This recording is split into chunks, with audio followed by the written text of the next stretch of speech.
market dari saham ya, kalau stocks mostly ya, itu rally gila-gilaan ya. Jadi ketika market itu rate cut, suku bunga diturunin 25 basis point dan sebagainya, ini overall bakalan good buat risk on assets. Kita ngomong kayak gitu ya.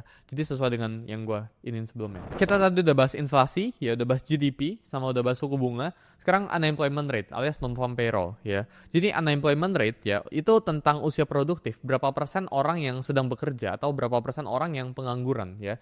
Di saat baik orang bekerja, alias unemployment rate ini rendah sekali, ya, unemployment kan orang yang tidak bekerja gitu ya, atau employment rate itu tinggi sekali, jadi di saat baik orang bekerja, income itu bakalan stabil, alias konsumsi itu bakal naik, otomatis ini bakalan positif buat negara. Ya ini salah satu faktor dari GDP juga, gitu ya. Jadi teman-teman perlu pahamin ya, ada yang namanya itu maximum employment. Maximum employment ini ketika teman-teman itu semua orang di dalam suatu negara, ya itu udah kondisi itu udah bekerja.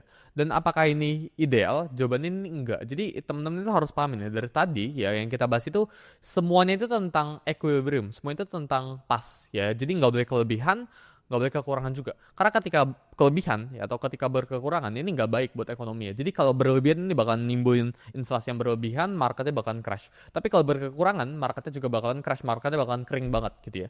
Jadi kita harus paham ya di makroekonomi ini tentang keseimbangan. Everything is about balance gitu ya. Dan kita harus cari di mana titiknya di saat nggak balance, di situ kita bisa profit. Di saat marketnya itu kita ngomong lagi, ini gue ngambil contoh sini ya. Di saat marketnya itu lagi kayak gini ya.